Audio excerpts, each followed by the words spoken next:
Buenos días, jóvenes. Bien, vamos a continuar con el tema de adaptaciones vegetales. Entonces le pido a sus compañeros Jesús Martín, Fernández Cuenca y Flores Esparza Karina. Vamos a continuar con el subtema 10. Por favor. Sí, profe, buenos días. Buenos días, adelante. ¿Quién va a empezar?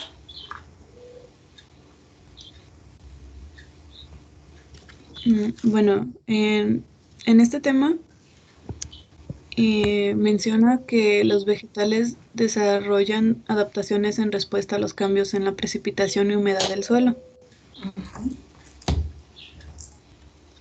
Sí, adelante. ¿Sí me escucha? Sí, sí le escucho. Ok. Bueno, la demanda de agua es asociada.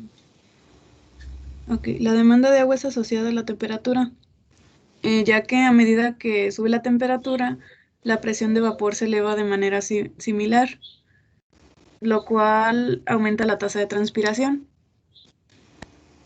Y el agua que el vegetal va a necesitar para compensar la pérdida aumentará con la temperatura de la misma forma. Sí. A ver, ¿cuáles serían las estrategias de adaptación de las plantas ante el estrés hídrico?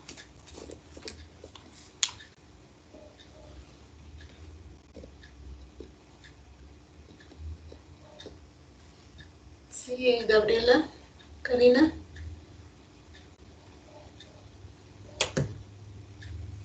¿Sí me Creo que escucha? tiene problemas con su internet, profa. No, a ver, no, están bien la transmisión está bien. Karina. Ah, Karina. Profesora, se le fue la luz a Gabriela. Bueno, a ver entonces su compañero, por favor.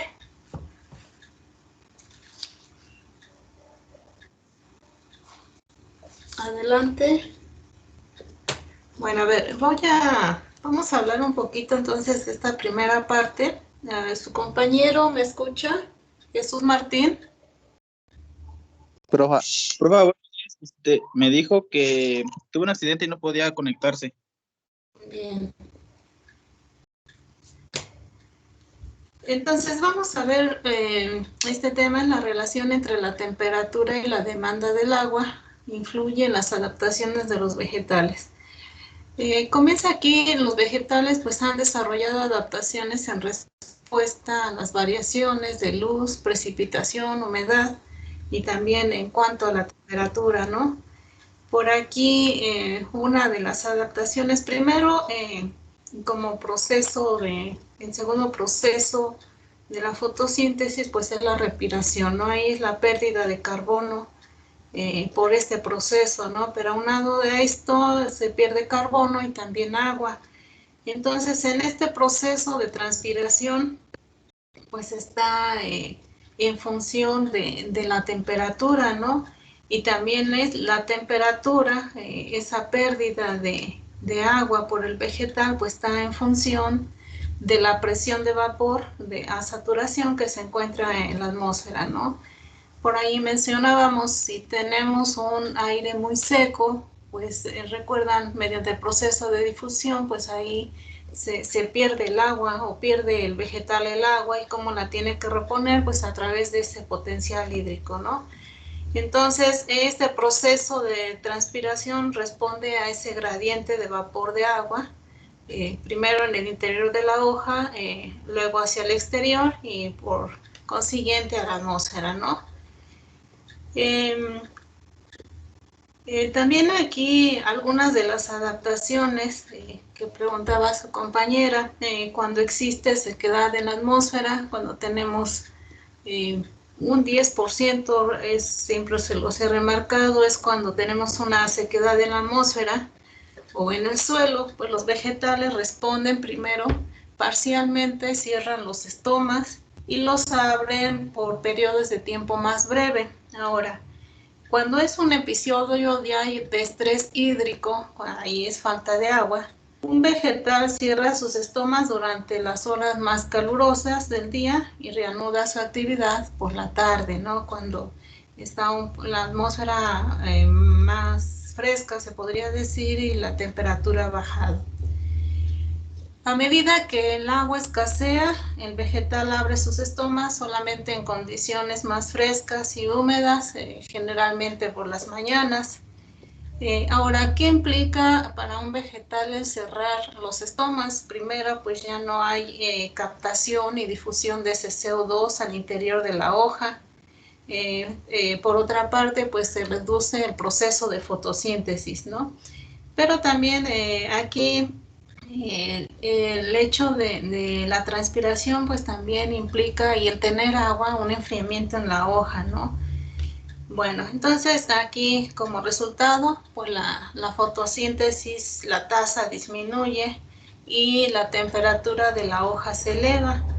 Por aquí hace mención de una especie de vegetal que responde al estrés hídrico ondulando las hojas, y bueno, muchas plantas las podemos ver como en esta imagen, donde prácticamente se ven las hojas marchitas. Bueno, esta estrategia de adaptación pues es para no exponer la área foliar al sol y disminuir esa pérdida de agua, ¿no? Ahora, ¿qué pasa con un estrés hídrico ya muy prolongado? La producción de clorofila en las hojas, bueno, se disminuye. Algunas de estas hojas se van a tornar en color amarillo.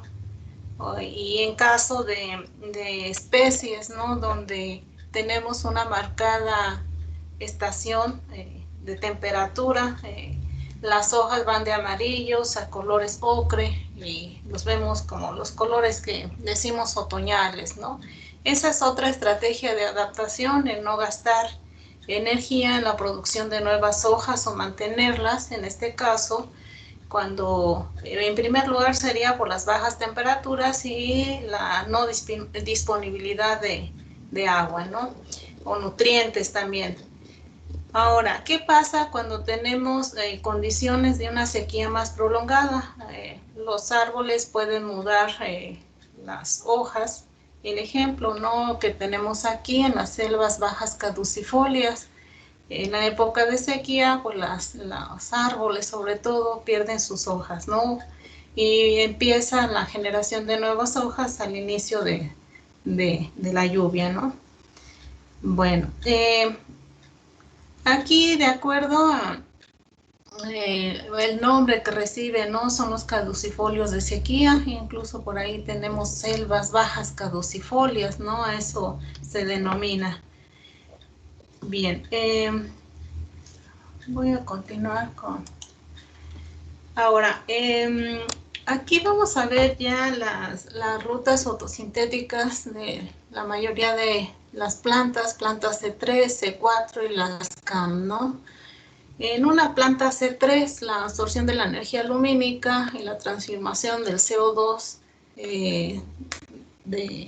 se producen en las células del mesófilo, ¿sí? Incluye aquí en bueno, si recuerdan, aquí tenemos el ciclo de Calvin.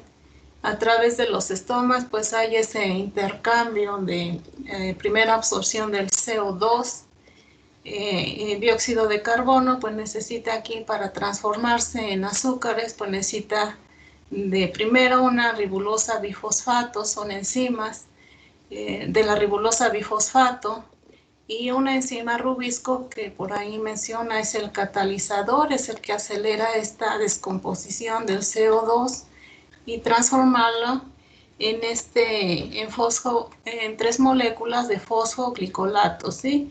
Con ayuda, aquí recuerdan, el ATP, adenosín trifosfato, y la forma reducida del nicotinamida adenina dinucleótido fosfato, ¿no?, que esto es el producto de la fase luminosa. Se transforma en moléculas de fosfoglicolato, de gliceraldehído 3-fosfato. Una parte la utiliza la planta para enviarla primero a los tejidos, convertirla también en almidones, en azúcares, y otra parte se va para regenerar a la ribulosa bifosfato, aquí con adenosina trifosfato, ¿sí? Que es producto de la primera fase luminosa. En este caso, en las plantas C3, en esta rubisco, tiene una doble función. Primera sería, por así decirlo, convertir o atrapar el CO2, pero también al mismo tiempo el oxígeno. Entonces, esas doble funciones la que tiene la ribulosa bifosfato, la enzima rubisco. Es carboxilasa oxigenasa, ¿sí? Bien. A ver, ¿qué más podríamos saber? Plantas que tienen esta ruta fotosintética C3, todas las de zonas templadas, porque aquí la disponibilidad de agua pues no es una limitante, ¿no? Entonces son algas, briofitas, helechos, gimnospermas, ahí entran todos los pinos, las cícadas, los chingos y las angiospermas. La mayoría de especies caducifolias pues entran en esta clasificación de ruta fotosintética C3. Bien, ahora vamos con la ruta fotosintética C4. Aquí la fotosíntesis la van a realizar en las células del mesófilo, ¿sí? Es una parte, sería como la captura del CO2, y la otra en las células de la empalizada, donde ya se transforma ese CO2. ¿En dónde los vamos a encontrar o qué especies son las que tienen esta ruta fotosintética C4? Herbáceas de regiones tropicales, subtropicales y algunos arbustos de zonas áridas y suelos salinos. Aquí generalmente pues tendrían un poco de limitante el agua, ¿no? De ahí que estas plantas son muy eficientes en el ahorro de agua. Bien, vamos a hablar entonces de esta ruta. Entonces aquí, perdón, las células se dividen en las células en empalizada, y otra parte en las células del mesófilo. Vamos aquí primero en la primera parte, en la célula del mesófilo, en la captura de carbono, aquí con la enzima de fosfoenol piruvato, aquí es con la carboxilasa del fosfoenol piruvato, es decir, esta es el catalizador que atrapa el CO2, ¿no? El CO2 reacciona aquí con el fosfoenol piruvato, compuesto de 3 carbonos dentro de la célula del mesófilo. Después la enzima fosfoenol piruvato carboxilasa es catalizadora de dicha reacción y produce este compuesto, que es el producto inicial, es un oxalacetato. Enseguida el oxalacetato se transforma en moléculas de 4 carbonos llamado ácido málico, y por aquí, bueno, no lo trae en este diagrama. Otro ácido es el ácido aspartico, ¿no?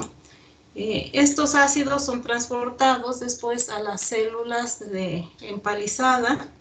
Después las enzimas la descomponen en ácidos orgánicos para formar CO2, reconvirtiendo el proceso que se produce en las células del mesófilo.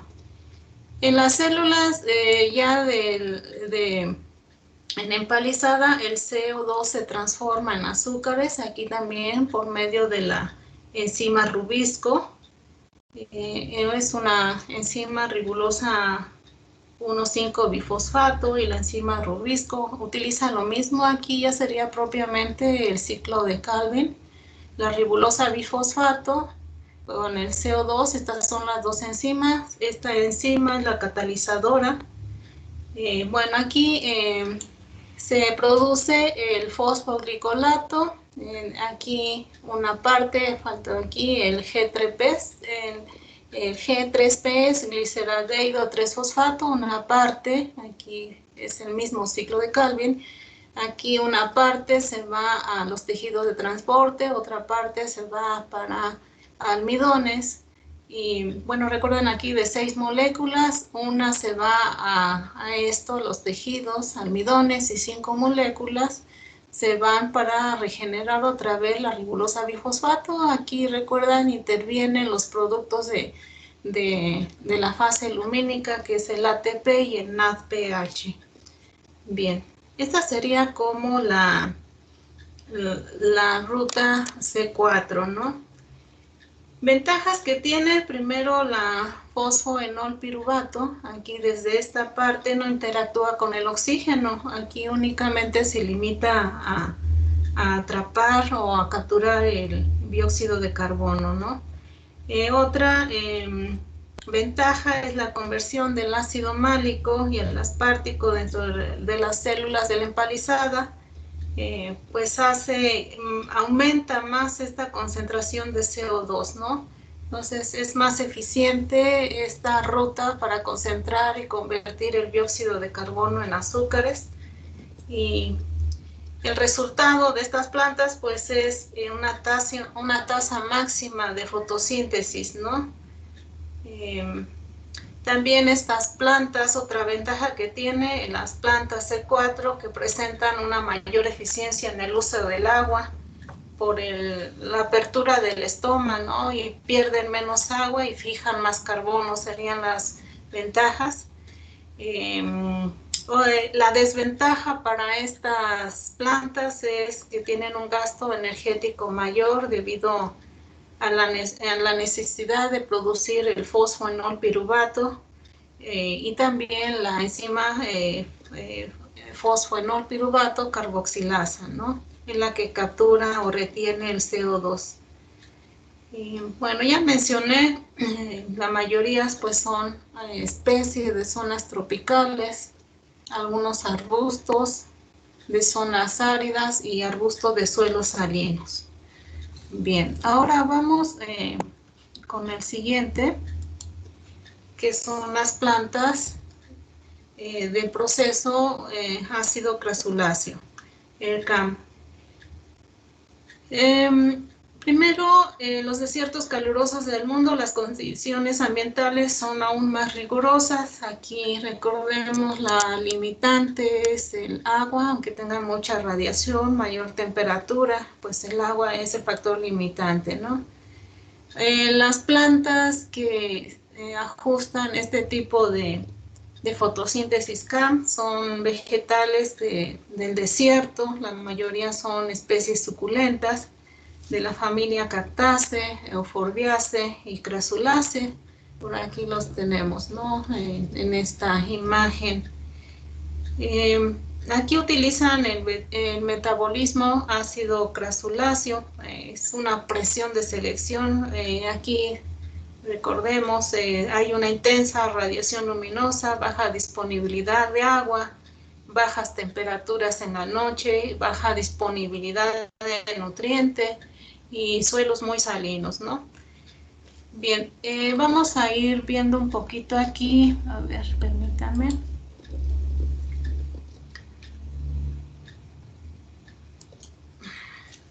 Bueno, las rutas CAM, ácido crasulácea, es igual a la ruta C4, el oxígeno, el primero,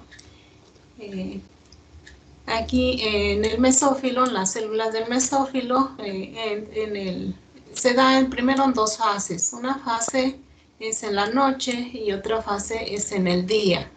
Aquí para las plantas, para evitar la pérdida de agua sobre todo, pues la mayor captura de carbono pues las hacen en la noche y también en la tarde cuando haya bajado la luminosidad, la temperatura, cuando se tienen un poco más de condiciones más frescas, ¿no? Bien, entonces aquí la captura de carbono es por medio del fosfoenol piruvato carboxilasa, es decir, la enzima que se encarga de atrapar el CO2, ¿no? Se transforma en los compuestos de 4 carbonos usando esta enzima. Los compuestos de 4 carbonos luego se convierten en CO2. El proceso de la fotosíntesis CAM se desarrolla en las células del mesófilo, pero en diferentes momentos. Los estomas los abren por la noche, captando el C2, lo convierten, lo sintetizan en ácido málico, aquí malato, con el uso de la fosfoenol piruvato, esta enzima, que se acumula en grandes cantidades en la célula del mesófilo. Al amanecer abren los estomas y se fija mucho más CO2, ¿no? Cuando la temperatura no ha aumentado. Ahora, durante el día, las plantas cierran los estomas para no perder agua, ¿no?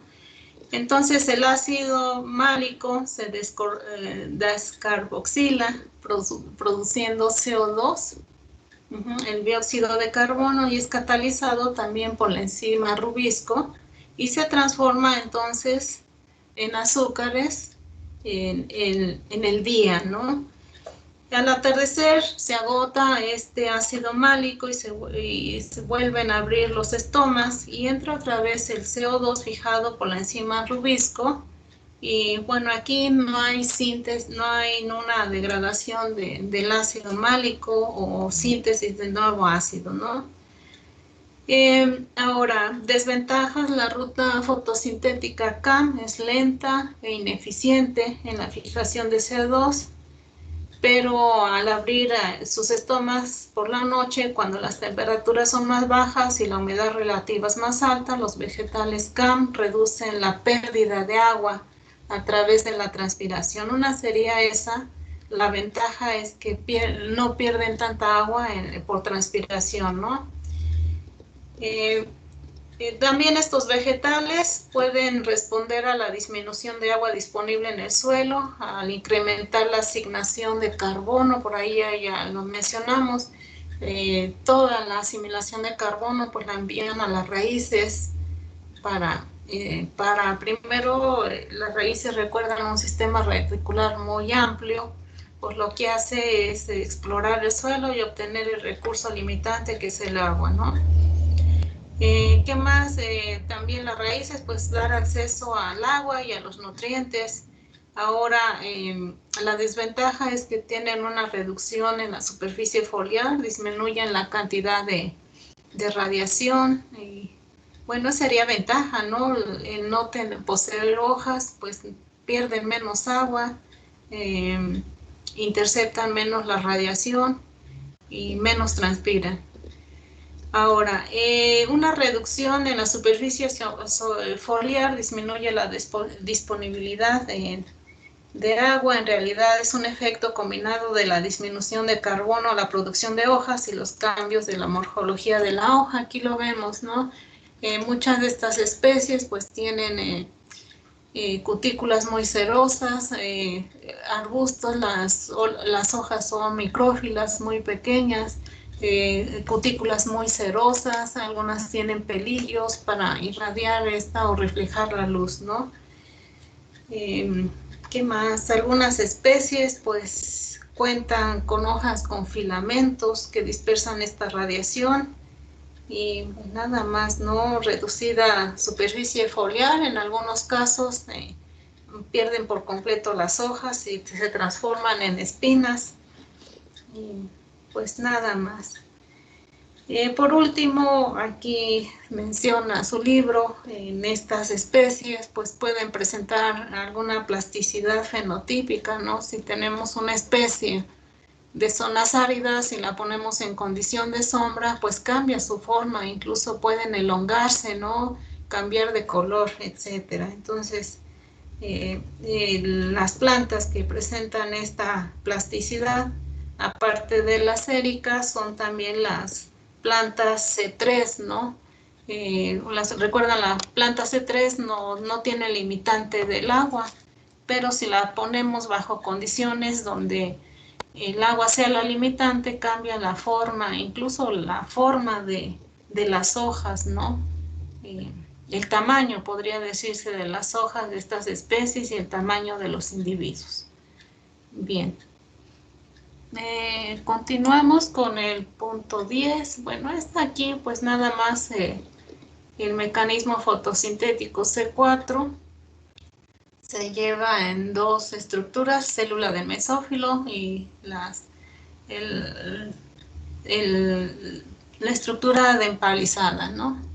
Y bueno, la C4 sería esta misma y la SCAM pues es en el mesófilo, pero únicamente en dos tiempos. En la noche es cuando captura el CO2 y aquí va el ciclo, la carboxilación es la fijación del CO2. Se genera un compuesto de 4 carbonos, se descompone y aquí en el día es cuando se transforma el CO2 con la fosfenol piruvato en azúcares. Recuerden aquí el ciclo de Calvin, hay una fase de fijación y otra de reducción y otra de regeneración. Es el mismo, en todas hacen este ciclo de Calvin, únicamente cambia en la fase y en las estructuras del mesófilo. Bien, vamos con el punto 11. Punto 11, Miguel Ángel, ¿sí se encuentra? Sí, profe, sí, aquí no. Adelante, López, sí, adelante. Bueno, pues el punto 6.11 nos explica acerca de cómo los vegetales varían en las temperaturas ambientales. Sí. Y nos muestra Adelante. una gráfica donde se compara la temperatura tisular, que se refiere a la compuesta por los tejidos vegetales, respecto al porcentaje máximo de fotosíntesis de 4 especies de climas muy distantes, ¿no? Que ahí en la gráfica pues se nota que cada una de las plantas diferentes, de lugares completamente ambiental, de temperaturas ambientales diferentes, pues tienen su temperatura óptima superior o inferior. Muy bien. Así como... Mande. Ajá, continúe.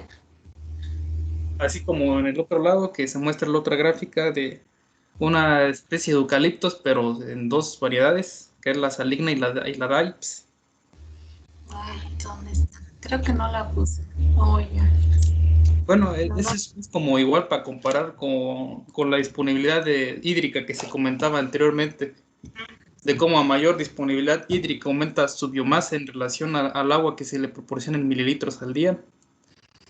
Y a su mismamente, contrariamente, el peso radicular con el área foliar, igual respecto al agua que se le proporciona en mililitros al día, que es una función inversa a la anterior, ¿no?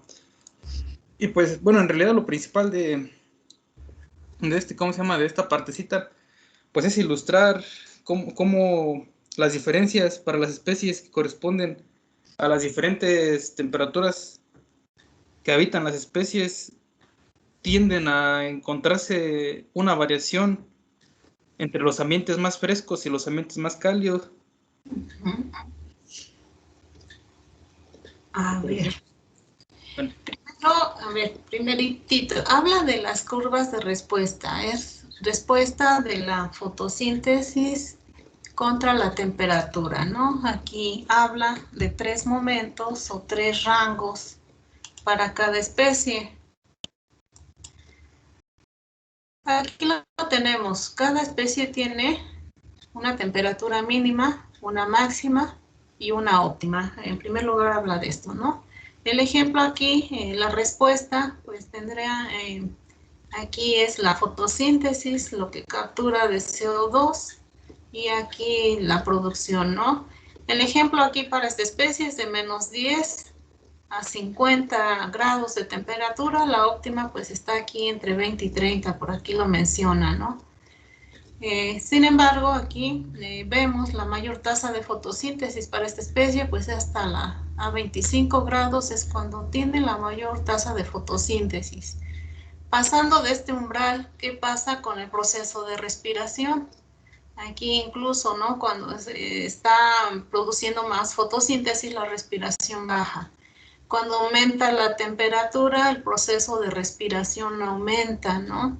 Por aquí menciona, cuando la temperatura aquí ha alcanzado la mínima o ha alcanzado la máxima, la fotosíntesis se vuelve cero, ¿no? El ejemplo aquí de -10 y 50 para esta planta.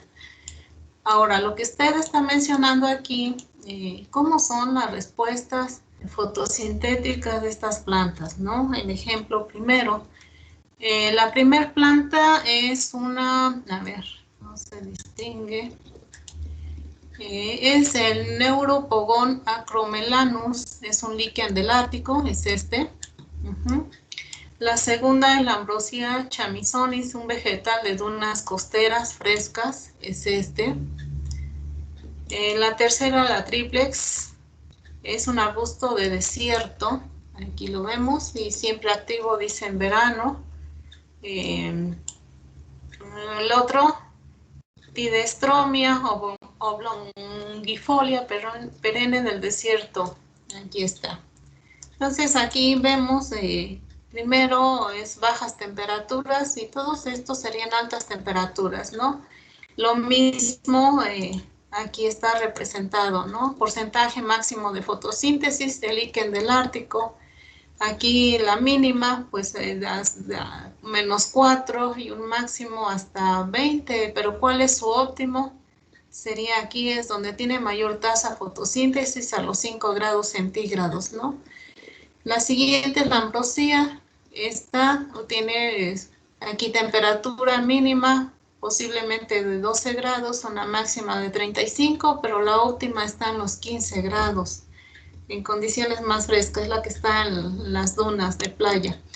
Ahora, la siguiente, Atriplex, una planta desértica, bueno, aquí de 15 grados hasta 40 grados, y aquí el óptimo para esta planta es 30, y la última, Pidestromia, de 20, posiblemente hasta 60, y aquí el óptimo es 40. Entonces, es lo que habla aquí, jóvenes, es la respuesta fotosintética de cada planta, ¿no? Entonces, cada planta requiere puede tener un rango mínimo, un máximo, pero siempre va a tener un óptimo para este proceso, ¿no? Ahora, ¿qué pasa, por decir, ya lo acabo de mencionar, dice también aquí hay diferencias entre los vegetales C3 y C4, ¿no? Ya mencioné, a ver, joven, los vegetales C4, ¿dónde se encuentran?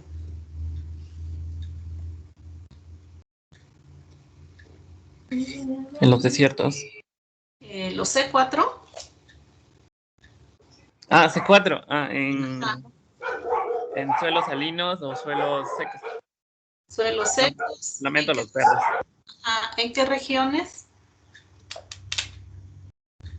Las regiones tropicales. En regiones tropicales, muy bien. Bien, entonces estos, a ver, por ahí, vamos a ver, el ejemplo que viene aquí es la figura 21.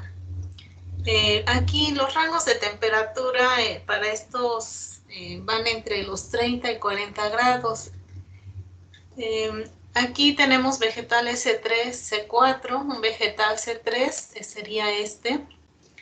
La herbácea Cesleria caurelea del norte templado presenta una reducción en la tasa de fotosíntesis a medida de que la temperatura de la hoja disminuye, ¿no? El ejemplo de una planta C3, recuerden las plantas C3, los que tenemos en ambientes mésicos, es decir, climas templados, ¿no? Aquí posiblemente sea entre 5 y 30 grados, su óptimo sería entre 18 y 20. Bien, ahora en una herbácea del norte templado, una C4, el B sería este, el mínimo sería 5 grados, el máximo 40, pero su óptimo está aquí en 30 grados. Recuerden, C4 son ambientes un poco más calurosos, donde la limitante es el agua, no es como en el A. En el C, un arbusto C4, lo mismo. Seguimos ahora con este es el desierto caluroso de América. Tidestroma oblongifolia. Aquí su tasa, la mínimo sería a partir de 8 grados, podría ser máximo más de 40, pero el óptimo sería entre 35 o 38 grados, ¿no? Entonces también aquí cambia estas curvas de respuesta dependiendo de la planta. Vamos a ubicarnos, especie C3, en ambientes mésicos no hay limitante de agua, C4, ambientes más calurosos donde hay limitante de agua, y CAM son de zonas desérticas y semidesérticas. ¿De acuerdo? Por aquí habla también de este ejemplo del 622. ¿Sí nos puede hablar de qué trata el 622?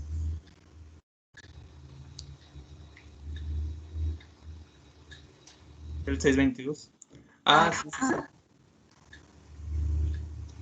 Es cuando se cultiva la misma especie, pero a diferentes niveles de temperatura, Ajá. y que la especie, a través de las adaptaciones bioquímicas y fisiológicas, Ajá. varía en su temperatura óptima dependiendo la temperatura que se cultive, ya que la respuesta a la temperatura no es fija. Por eso en los cultivos varían las diferentes temperaturas. Ujú. El ejemplo aquí, ¿no? De esta triplex bajo condiciones de laboratorio o invernadero, podría decirse, ¿no? Incluso la respuesta puede cambiar, porque posiblemente le pongamos una temperatura, por decir a esta, 23 grados, otra 43 grados y 30 de noche, entonces su respuesta fotosintética, aunque sea la misma especie, cambia, ¿no? De acuerdo a las variables que estamos manejando aquí. Bueno, para esta, por decir, a 43 grados de día y 30 grados de noche, aquí su máximo de absorción de CO2 sería 30, ¿no?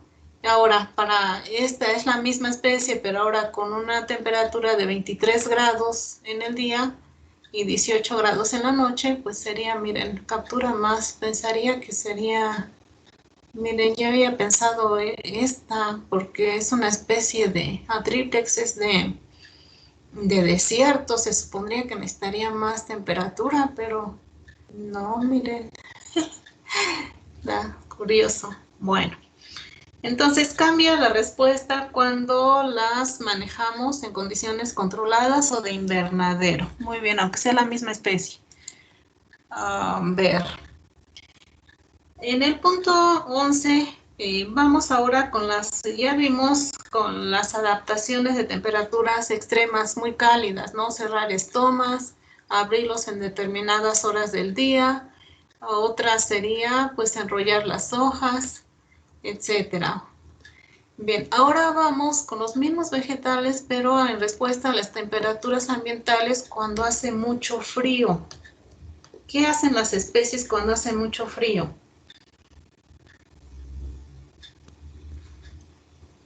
Sí, le escucho, Miguel. Sí. Pues cuando hace mucho frío, las especies vegetales tienden a generar algún medio de defensa ante las condiciones adversas, ¿no? Como algunas especies que son las caducifolias que tiran sus hojas con tal de que es un proceso de deshidratación, por lo que leí, donde se genera un desgaste energético muy, muy amplio, en el cual generan ciertos nutrimentos, ciertas sustancias, para poder sobrevivir ante la adversidad de los climas de temperaturas muy bajos, como es las caducifolias, y rebrotar otra vez hasta primavera. Sí. Y las otras que son los perennes, como los pinos o los coníferas, que tienen una adaptación diferente, que permite adaptar esas condiciones, como es el caso pues de las resinas o de lo que protege a las acículas de los pinos. Cerosas, ¿no? Y estomas muy pequeños. Muy bien. ¿Qué más hacen las plantas para resistir a una helada?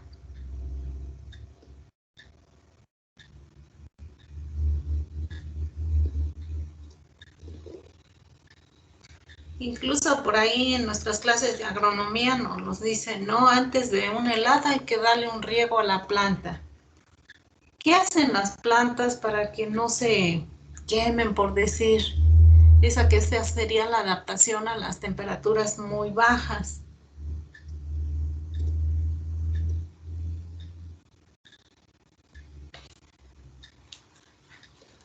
¿Sí la encontró? Bueno, a ver.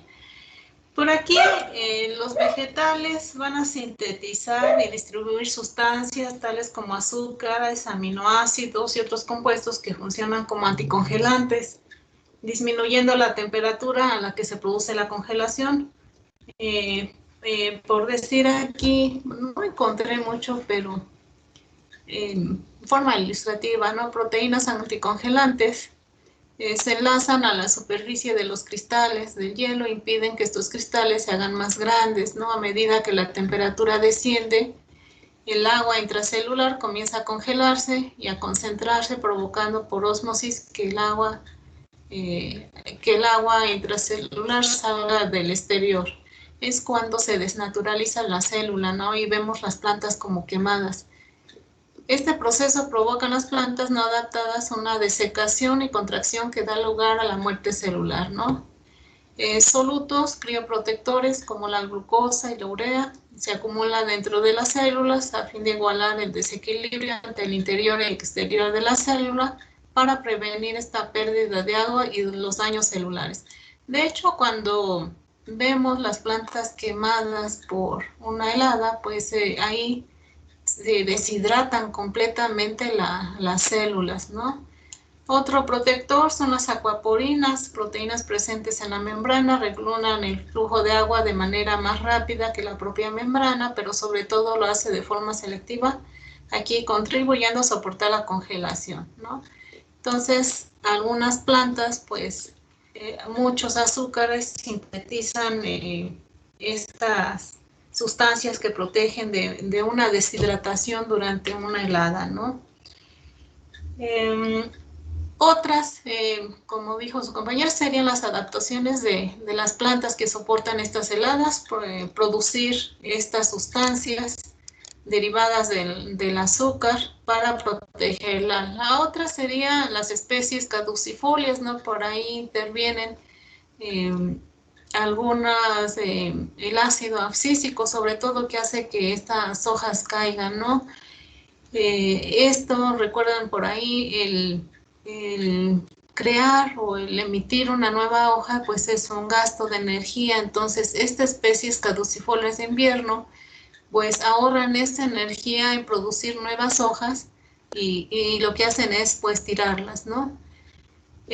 También en zonas donde solamente se tienen dos estaciones, lluvia y sequía, pues hacen lo mismo, ¿no? Cuando va a empezar la época de sequía, tiran las hojas y vuelven a emitir nuevos brotes al inicio de la temporada de lluvias. Ahora, ya lo mencionó su compañero, las especies como los pinos, que son acículas, ahí cómo se protegen, pues estas contienen primero la forma de la acícula, ¿no?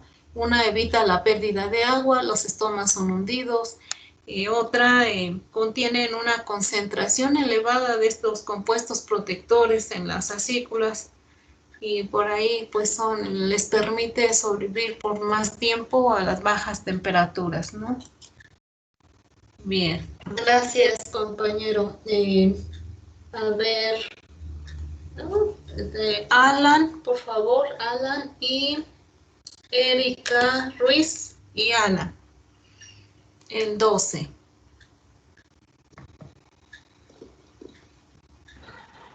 ¿Sí me escuchan bien? Sí, Alan, lo escuchamos.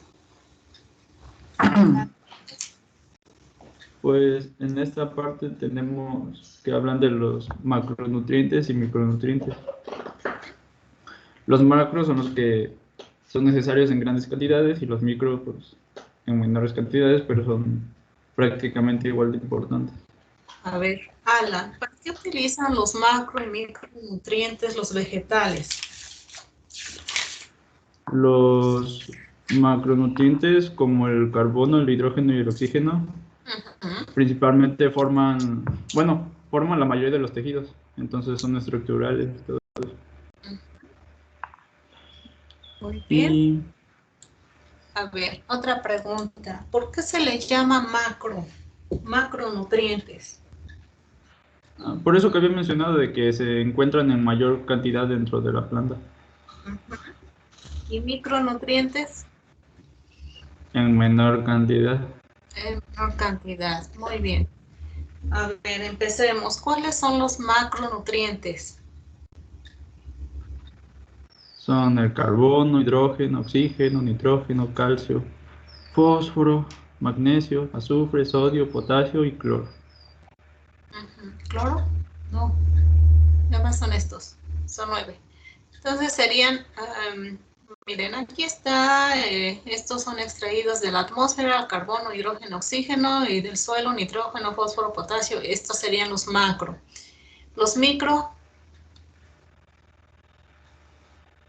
Bueno, en el libro sí lo maneja hasta el cloro, son los macros. bueno, ajá, a ver, micro, perdón. Y los micros son el hierro, magnesio, boro, cobalto, cobre, molibdeno, zinc, yodo y selenio. Todos estos son extraídos del suelo, ¿verdad? Muy bien. A ver. Aquí habla en particular del nitrógeno. Sí, nos menciona que es algo, bueno, tiene un papel importante en la fotosíntesis, ya que conforma la enzima del rubisco y el pigmento de clorofila, Muy los importante. cuales se encargan de la fotosíntesis. Ajá. Entonces, más del 50% del contenido de nitrógeno de una hoja participa directamente en algún modo en alguna parte de la fotosíntesis. Sí. Entonces, la tasa máxima de la fotosíntesis está relacionada con el contenido de nitrógeno en sus hojas. La falta de nitrógeno limita el crecimiento de los vegetales. Bueno, principalmente porque hay muchos factores. Sí, pero uno de los importantes, como dice ahí, para el proceso de fotosíntesis es el nitrógeno, el potasio y el magnesio, ¿no? Pero en mayor cantidad es el nitrógeno. Muy bien. ¿Qué dice de esa gráfica, Alan? Es lo que menciona en el texto, ¿no? Que, ¿cómo era? Que la baja cantidad de nutrientes en el suelo genera de que las plantas generen muchas raíces para poder sustentarse y a su vez contrarresta el crecimiento porque enfoca sus nutrientes en raíces y no en hojas que generen más crecimiento. Muy bien. A ver, ¿qué significaría una baja concentración de nitrógeno en el suelo? Baja fotosíntesis y bajo crecimiento. Bajo crecimiento, muy bien. ¿Qué más? A ver, ¿cómo? Pues únicamente esta gráfica nos da, primero hay una correlación positiva entre la cantidad de nitrógeno y la fotosíntesis. Y vean aquí, tenemos vegetales anuales viejos, matorrales, arbustos y árboles, y arbustos sudafricanos. Si ven aquí es una correlación positiva, ¿no? Entre mayor cantidad de nitrógeno, aquí va creciendo la tasa de fotosíntesis, ¿no? Es una correlación positiva. Aquí vegetales anuales, pues entre más nitrógeno tienen, mayor fotosíntesis, ¿no? Vemos aquí vegetales de campos viejos, igual hay una correlación positiva, nada más. Esto no viene en su libro, Respuesta general de las plantas al aporte de nutrimentos. También aquí en función aquí de concentración en función del crecimiento. Aquí aumenta la concentración de nutrientes, crece la planta.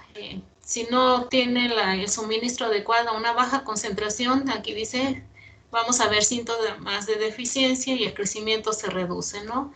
Este sería como el nivel óptimo. Recuerdan aquí pasando cuando mi planta ya no crece más, aunque más le agreguemos más nutrientes, pues la planta ya no lo absorbe, ¿no? Por ahí los que tenemos plantas, ¿no? Y nos dicen, póngale una cucharadita de urea o de sulfato de amonio a 1 litro de agua, ¿no? Y lo que hacemos es ponerle más pensando que va a crecer más la planta y no. Aquí pues nada más hasta un nivel es el que absorba, lo demás pues se desperdicia, ¿no? Es el intervalo de lujo de desperdicio. Cuando ya aumentamos y agregamos más nutrientes, por ahí incluso vemos como costras, ¿no? En nuestras macetas, e incluso en estos rangos, pues se puede haber síntomas de toxicidad, ¿no? Entonces la planta no es como nosotros de golosos, ¿no? Se me ocurre con los chocolates, comemos y comemos más, no, las plantas solamente absorben hasta un límite y ya de ahí ya no hay más crecimiento, lo demás se desperdicia. Bueno, y de hecho en el libro dan un dato sobre eso de que las especies que están adaptadas a un nivel alto de nitrógeno, conforme se le sigue poniendo nitrógeno, siguen aumentando su crecimiento. Igual hasta cierto punto, pero es mayor a comparación de las especies que se encuentran en ambientes con bajo nitrógeno. Aunque se les ponga más de lo que normalmente tienen, se quedan, bueno, crecen lo mismo, no aumenta su tasa de crecimiento. No aumenta su tasa de crecimiento, muy bien. También importante, jóvenes, esto lo van a ver ya muy detenidamente cuando vean sistemas agroforestales y plantaciones, ¿no? ¿Qué tiene que ver el nitrógeno y, bueno, la disponibilidad de nitrógeno y el pH del suelo? Y bueno, aquí el nitrógeno son todos los elementos, ¿no? Ver aquí, se supone que estos son los óptimos. Aquí, cuando tenemos, por decir, un suelo entre un rango, un pH de 6 y 8 es cuando está disponible el nitrógeno, el fósforo, el potasio. Miren, el potasio ya no es disponible cuando tenemos condiciones ácidas muy bajo, ¿no? En el calcio y el magnesio, pues está más disponible en un suelo alcalino, bueno, con pH de 7 a partir del neutro y hasta acá, ¿no? Acá es menos disponible. Muy importante ver esto, sobre todo en plantaciones, ¿no? Primero hacer un análisis del suelo y ver qué requerimientos necesita mi planta, e incluso no ver ahí en esto, a lo mejor tenemos un suelo, se me ocurre el magnesio, ¿no? Para la producción de los cloroplastos en la fotosíntesis. Si tenemos un suelo con condiciones ácidas, pues nuestra planta va a carecer de este elemento. Aquí, bueno, en ¿no? En un pH ácido de 5. Entonces, este elemento pues no va a estar tan disponible para mis plantas. ¿Qué otro? El cobre también se utiliza en pequeñas proporciones, ¿no? Si tenemos acá un suelo alcalino, pues esa sería como una deficiencia. Entonces, importante los análisis de suelo. Bueno, ¿qué hacen los vegetales de los nutrientes de los ambientes pobres para sobrevivir? A ver, su compañera, ¿sí está? ¿O continúa usted, Ana?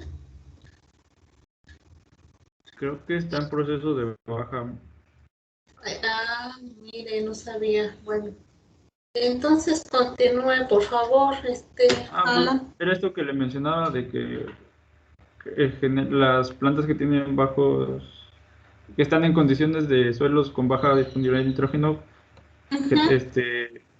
usan los nutrientes que tienen para que crezcan sus raíces y eso hace un crecimiento, se podría decir lento, tardado, para sus partes aéreas.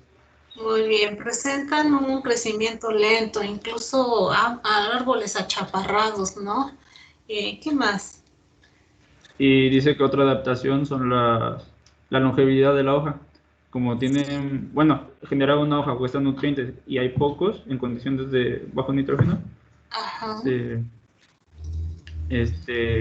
hacen hojas que duren mucho más tiempo que las plantas que están en condiciones en buenas condiciones. Buenas condiciones, entonces sus hojas son más longevas. Muy bien. ¿Y ahora qué pasa si mi planta crece en un ambiente rico en nutrientes? ¿Crece más rápido? A ver, ¿qué más? ¿A dónde asignan el carbono? A la parte aérea, a las hojas. A la parte aérea, Ajá. Y pues nada más, ¿verdad? Creo que hasta Era ahí todo. termina. Era todo. Muy bien. Gracias. Bien. A ver, chicos, tú por último, esto no viene en su libro, pero muy importante. Aquí hay dos leyes, una ley del mínimo de Liebig que tiene que ver con los nutrientes, ¿no? Primero, la distribución de una especie viene determinada por el factor limitante. Por ahí, si ustedes ven algún video, a lo mejor tiene un rango de temperatura, se me ocurre de 20 a 40 grados, pero el factor limitante es la humedad relativa, debe de tener por lo menos 15% de humedad relativa. Ese sería el factor limitante para que esta especie se adapte, ¿no? Cuando decimos que es adaptación, cuando una especie ya se reproduce, es cuando decimos está adaptada, ¿no? El mínimo de Liebig también tiene que ver con los nutrientes. Puede ser que tenga mucho nitrógeno, pero a lo mejor le falta un micronutriente, se me ocurre el molibdeno, ¿no? O el hierro o el cobre, alguno de estos en pequeñas cantidades, y ese va a ser el factor limitante, a lo mejor para que esa especie se reproduzca, ¿no?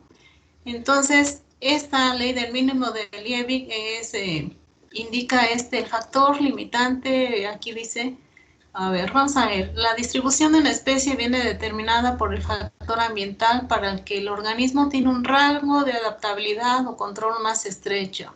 Es decir, el factor limitante es el que le va a decidir o va a permitir si la especie sobreviva o se reproduzca. Llámese por decir los nutrientes, ¿no? O el rango que les estoy comentando de humedad, así tenga la temperatura, pero si no tiene la humedad, pues es una especie que no se va a adaptar. ¿Cuándo se va a adaptar? Cuando se va a reproducir. Bueno, aquí viene. Por ejemplo, una planta puede crecer a cualquier temperatura, entre los 0 a los 87, pero requiere de 70 a 73% de humedad relativa. Este es el factor limitante. La ley tolerancia de Sherford tiene que ver con estas condiciones para todos los organismos en cualquier, llámese planta o animal, tiene estas curvas de respuesta, ¿no? Llámese el factor ambiental, temperatura, nutrimentos, agua, luz, etcétera, etcétera. Cualquier factor ambiental siempre va a tener un mínimo, un rango mínimo, un máximo, pero va a tener un óptimo. Por aquí, entre lo mínimo y el máximo, pues está primero aquí la sobrevivencia. Ya en las condiciones del óptimo, pues va a estar el crecimiento y la reproducción. ¿Sí? Entonces, aquí el desempeño, incluso aquí el número de individuos puede estar aquí con respecto a una variable. Entonces va a tener un mínimo, un máximo y un óptimo, que ya viene asociado a la reproducción. Bien, ahora exploremos un poco estos diagramas. La absorción del nitrógeno por las raíces del vegetal aumenta con la concentración del suelo hasta que el vegetal alcanza la absorción máxima. Lo mismo que vimos en el otro diagrama. Después de esto, aunque se le agregue más cantidad de un nutriente, la planta ya no va a absorber más, ¿no? Ahora, este sería como nivel de saturación y cuando ya se forma una asíntota. Luego en el B, influencia de la absorción radicular de nitrógeno sobre las concentraciones de nitrógeno en las hojas. La absorción de nitrógeno en micromoles y el nitrógeno en las hojas, lo mismo aquí, llega hasta un punto de saturación y más allá es la misma. Aunque se le agrega más, ya no absorbe más. Respuestas de crecimiento de dos especies son de pastos hallados en los ambientes con elevada cantidad de nutrientes y hallada en ambientes de baja cantidad de nutrientes. La primera es sonífera en rico en nutrientes y esta en bajo nutrientes, ¿no? A la adición de diferentes niveles de fertilizante con nitrógeno, obsérvese que A, canina, responde al fertilizante con nitrógeno hasta cierto nivel solamente. Es lo que dice su compañero.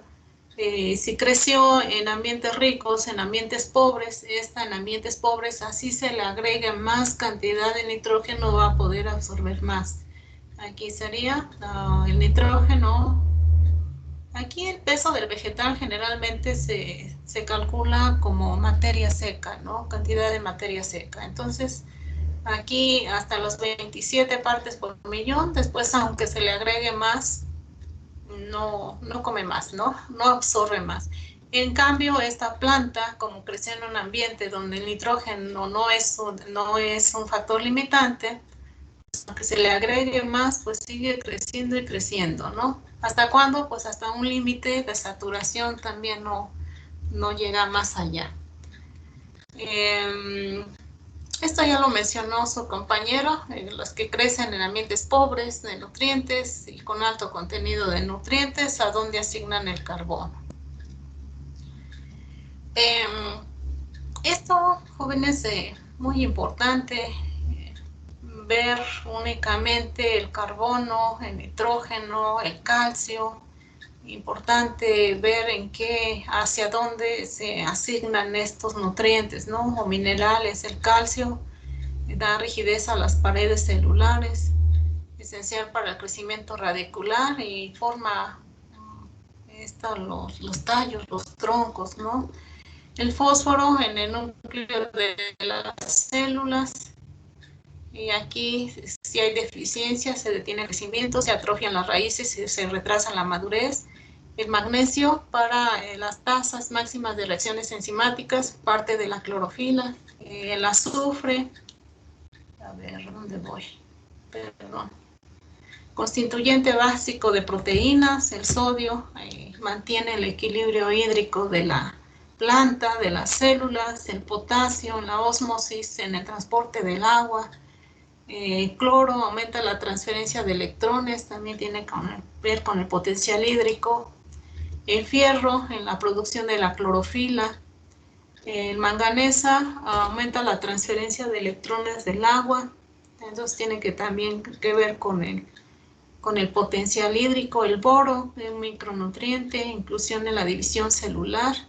Germinación en el polen, en los carbohidratos, metabolismo del agua, mantenimiento de los tejidos conductores.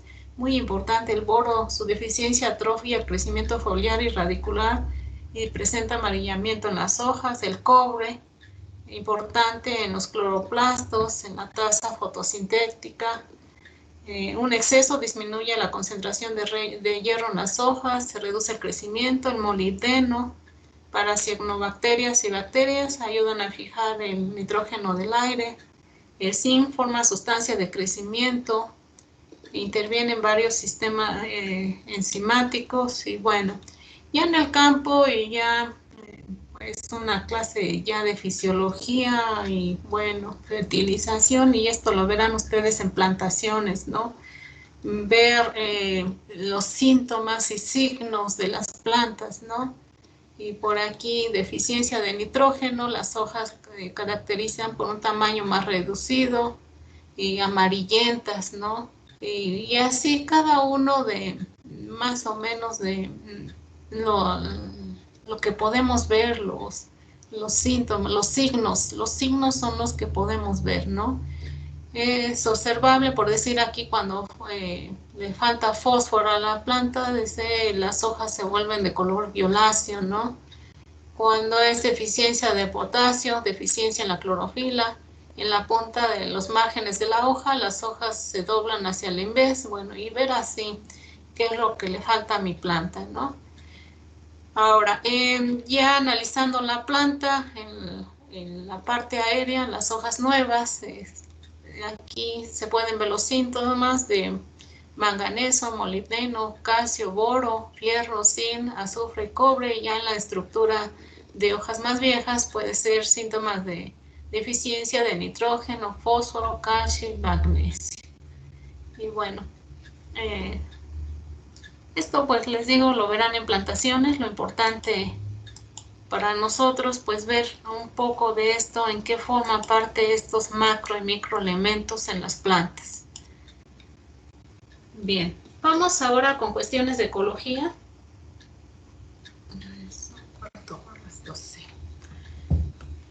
A ver, sus compañeros se encuentran.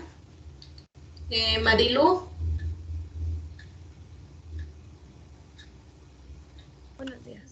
Buenos días, adelante. Bueno, en esta parte, se llama el calentamiento global y las uvas. Aquí nos habla de cómo ha cambiado el clima en nuestro planeta y dice que la temperatura global pues ha cambiado en un grado y pues los que estudian esto dicen que, bueno, creen que esto se debe por la combustión de los, de los, de los combustibles fósiles. Sí. Entonces aquí la pregunta que nos plantea es, pues, ¿cómo influye esto en el crecimiento de las plantas?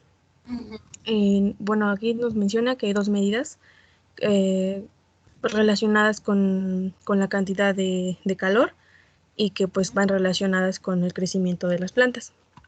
Una pues es la longitud de la estación del crecimiento y la otra pues es el índice de temperaturas integradas que es durante la misma estación del crecimiento. Y pues la estación del crecimiento es la temporada o el periodo del año en el que las condiciones son como las mejores para que para que crezcan los vegetales. Sí. Nos pone como ejemplo que en las zonas templadas esa estación es entre la primavera y el verano. Y pues que las tasas de fotosíntesis pues van cambiando dependiendo, bueno, en relación a la variación de las temperaturas. Sí. Y pues, bueno, dice que la medida para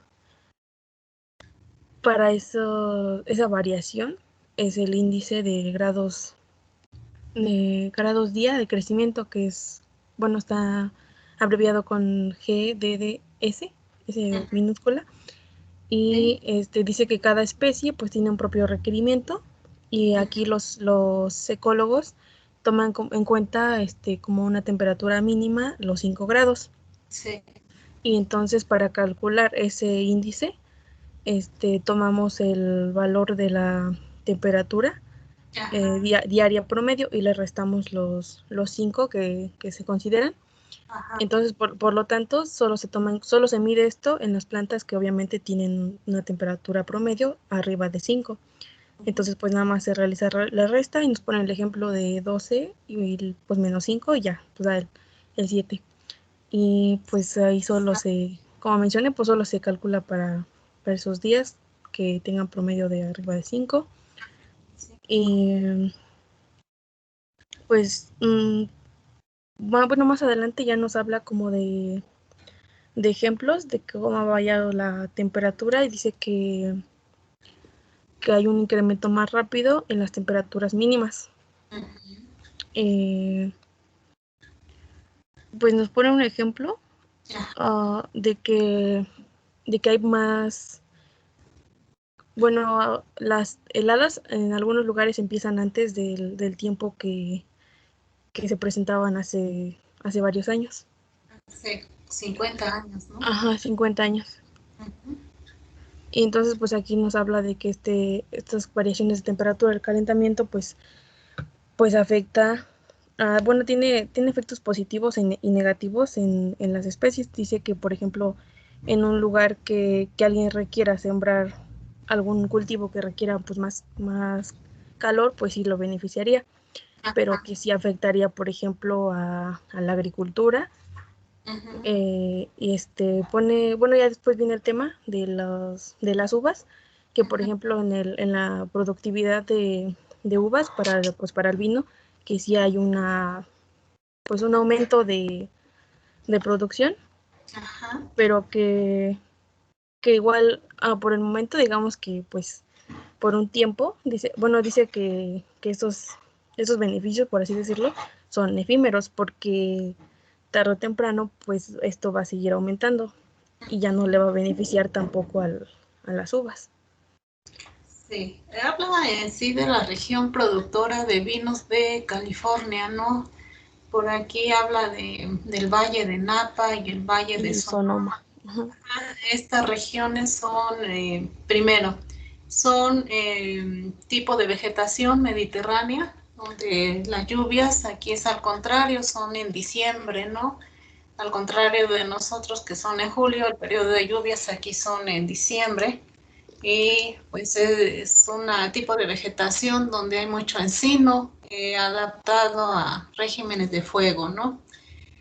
Lo que menciona su compañera es que ha traído ahí primero ya el acortamiento de los días de las nevadas, ¿no?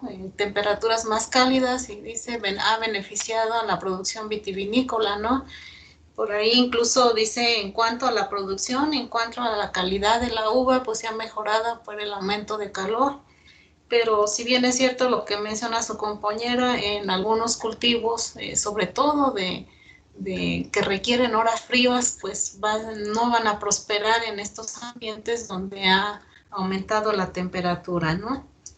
Y bueno, pues nada más para ilustrarnos, miren, estaba checando, estas son las fincas, las haciendas vitivinícolas allá en estos valles de California. No son verdaderas haciendas donde pues se ha perdido la mayor parte de vegetación de este,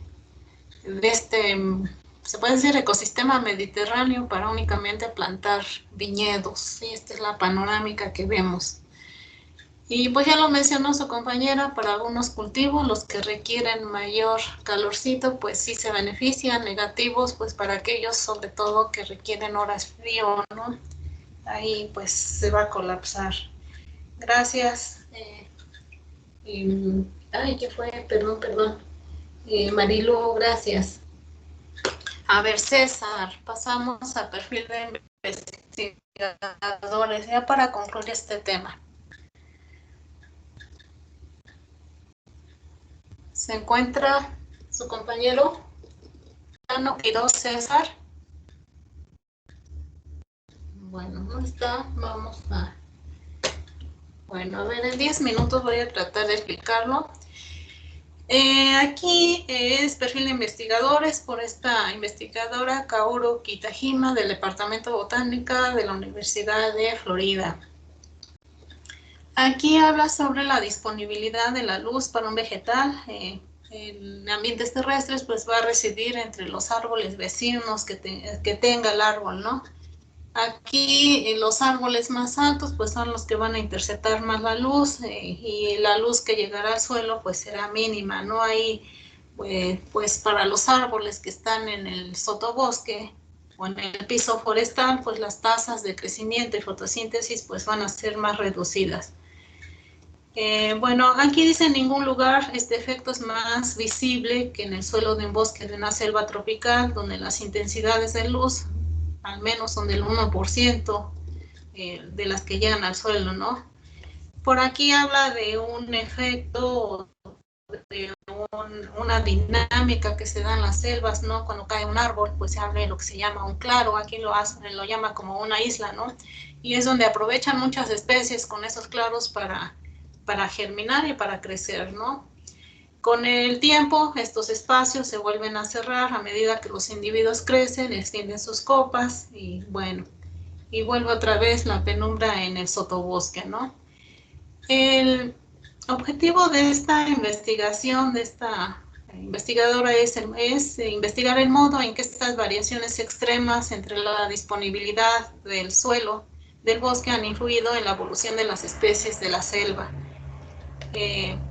Su trabajo mostró las adaptaciones de los vegetales a variaciones en el ambiente que incluyen todas las etapas de la vida. Aquí evaluó sobre todo el ejemplo aquí del tamaño de las semillas, ¿no? Si son de especies adaptadas a la sombra o son especies adaptadas a la luz, como las tolerantes y tolerantes. El lugar de estudio fue aquí en Panamá, por ahí hablábamos en una lectura anterior, en la Isla Barro, Colorado, aquí se encuentra en Panamá, hoy por aquí está, miren. Sí, acá tenemos Costa Rica y acá abajo sigue Colombia, colindan con estos. Bien, entonces, en una serie de experimentos determinó la tolerancia a la sombra en base a los patrones de sobrevivencia de plántulas en ambientes soleados y en ambientes sombríos. Aquí observó que el tamaño de las semillas se correlaciona en forma negativa con las tasas de mortalidad de las plantas, es decir, aunque tengamos semillas más grandes, la tasa de mortalidad es menor, es negativamente, semilla más grande, menor mortalidad. Las especies de semillas más grandes registran las tasas superiores de sobrevivencia en la sombra y también mostraron tasas de crecimiento más lentas tras la germinación. Aquí, como antecedente, dice que se podría pensar que las reservas más grandes de energía, de nutrientes de la semilla, o sea, las semillas más grandes permitirán una tasa más rápida de desarrollo inicial, dice, pero no fue ese caso, ¿no? Su pregunta de investigación es, ¿qué papel juega el tamaño de la semilla? Recuerdan, las semillas son reservas alimenticias para el embrión, ¿no? En la sobrevivencia y en el crecimiento de las especies a diferentes condiciones de luz. Bueno, y ya habla aquí un poco sobre las, no lo puse, perdón, falta aquí. En las estructuras de la semilla, en la estructura de la semilla tiene dos estructuras que, llamados cotiledones, ¿no?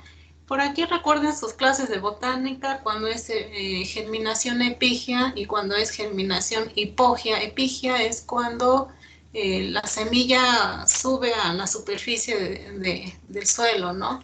Y aquí en la hipogea, aquí incluso los cotiledones en la germinación hipogea están abajo de la tierra y en la epígea los cotiledones están arriba. Incluso los cotiledones se puede decir que serían como las primeras hojas de la planta, ¿no?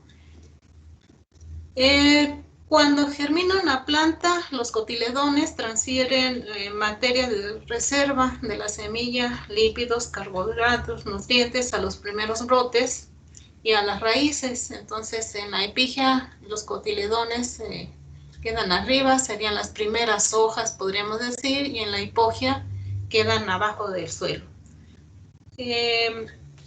En algunas partes, estos cotiledones sirven como órganos para almacenar, transferir reservas de semilla durante la vida y se encuentran ubicados en esta, ¿no? Arriba, en la parte aérea o en la estructura abajo del suelo. Para otros, los cotiledones pueden asimilar ya el carbono, en el ejemplo en la epígea. Y bueno, esta investigadora mostró que la función fisiológica de los cotiledones es de gran importancia para determinar la respuesta de crecimiento.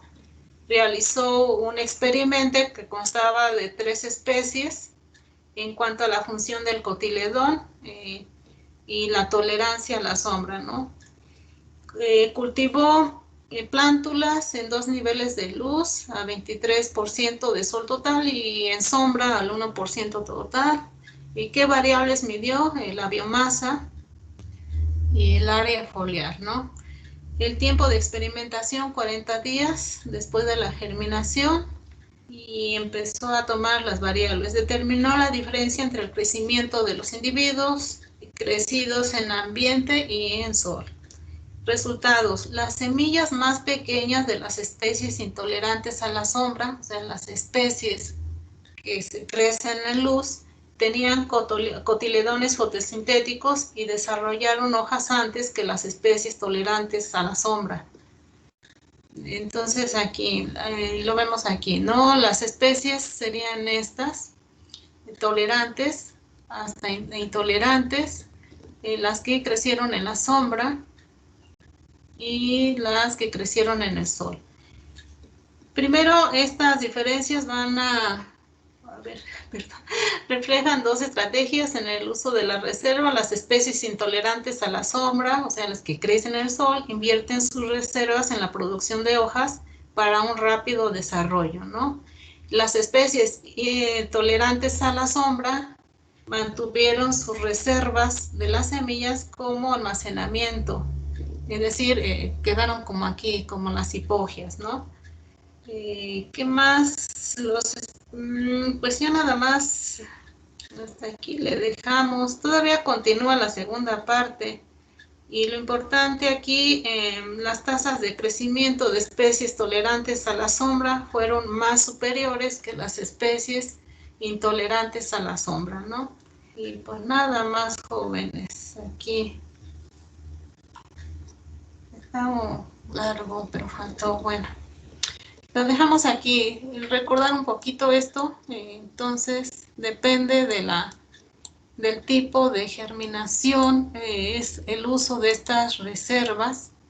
Aquí las especies intolerantes pues sería una germinación epígea, los primeros cotiledones son los que empiezan a fotosintetizar, las intolerantes, y la hipogea son las tolerantes a la sombra, son las que la utilizan para como reserva alimenticia.